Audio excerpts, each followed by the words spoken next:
Now, there's lifestyle choices, and these are all extremely important for friends, guys. You've got to have friends outside of the athletic department.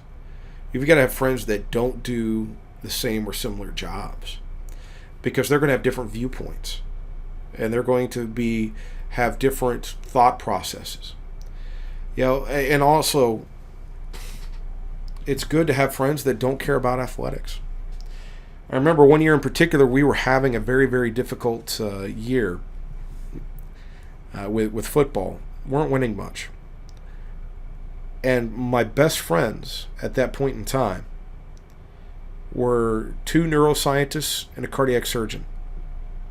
Actually, a neuroscientist, a neurologist, and a cardiac surgeon. Now, why were they my best friends at the time? Because we would get together and hang out, and they did not ask about football because they did not care. So that allowed me to get further and further away from the stressors. Also, these people can stimulate creative thought because we have areas from other fields that we can draw upon. The academic stress paper that I cited earlier, it was written as a result of basically we were trying to find out why were we having these injuries. The causative factors that you would think it would be were not coming out statistically. That it wasn't movement, it wasn't changing body composition, changing body weight, changing hydration status. It wasn't any of those things. It ended up being academic stress, and the reason why I came up with it is that I went out with those same friends, and they were talking about the cyclical decline about every 3 weeks during certain phases of Alzheimer's. So then that made me think, what if date is an issue? And I went and I ran a histogram just to see if that were in fact it, and lo and behold, here we are, and we see that the injury spikes. And I would not have thought of that if it were not for them and their different viewpoints. Gain a community. So not just a couple of friends, but a community. Things like a church or joining a club if you're not somebody who's religious. So the church, I mean, typically there's a lot of people going around with the same goal. They're going to be from all different walks of life. And you're going to come together and you're going to get a sense of community, you will gain some friends from that, but you're going to have that greater sense of community that people will get to know you, your family, your kids, and you'll just be able to go do different things that you would be able to do with friends. Why? Because there's a larger group of people that would get together and do things.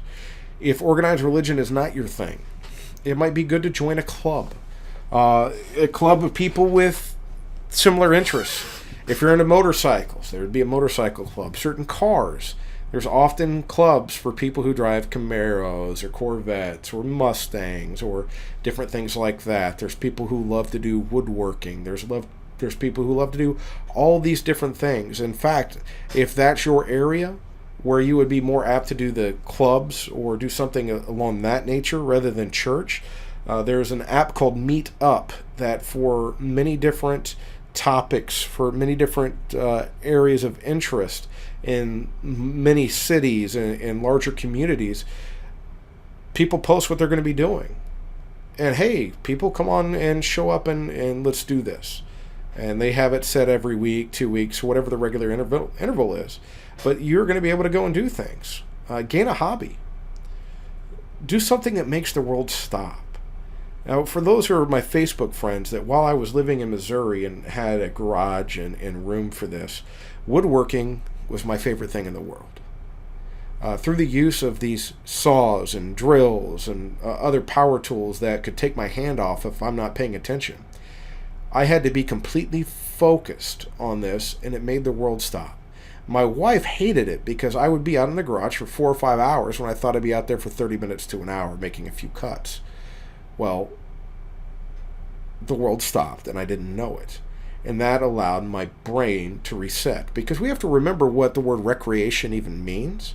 It means to create the process of creating oneself yet again.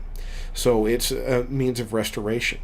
Now, while it doesn't have to necessarily be woodworking, it needs to be something else that's sort of relaxing to you and that you can get lost in. For some people, that might be gardening. For other people, it might be music. A lot of people claim that video games is their way. For me, it doesn't seem like the best idea. Maybe it's because I wasn't a very good video gamer, but you're going to get some stress as a result of playing the video game, and also the blue light, etc., that goes with it. I prefer doing things that are outside or that are around other people, like the music, and other things. Whatever your hobby is, though, it needs to make the world stop. And sometimes gaining a hobby, it might suck for a little while until you get good at it, and then you're ready to roll. What do I mean by that? Some people who pick up a musical instrument, the first time you pick up a guitar or a piano, well, you're not picking up a piano, but playing the piano, you're going to sound horrible. And keep working at it until you get better. You should find a sense of enjoyment out of it, a sense of accomplishment, and there should be some challenge to it as well. Now, Donnie Mabe said something to me that, in a podcast, it wasn't just to me, but we have spoken about it in depth, that whenever we're dealing with the juggling of our careers and other things, we've got a lot of balls that are rubber and some that are glass. Which ones can you not let drop, and how many balls can you keep in the air? That's tough. And the more experience we get, the more of the balls that we can juggle and keep them in the air. We have to realize that for some of these balls, if they drop and they hit the ground, it's fine.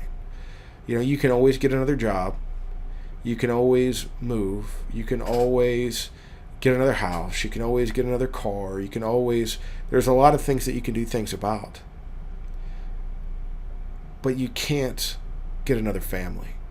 If that ball drops, it's shattered. And the impacts that it could have on your kids will be long lasting and very detrimental. Some of the parents that are coaches do a fantastic job with it. And some coaches, they just watched a documentary the other day, and it was a coach saying that his son was a state champion swimmer, but he never got to see a single competition because he was working. And that's to me, that's tough. Your family ball is glass. If it breaks, there's not much forgiving in there. You can't go get other kids. That's it. So hopefully you enjoyed it. If you have questions on that, feel free to email me, bmann@miami.edu, and don't forget to take the quiz so you can get your CEUs.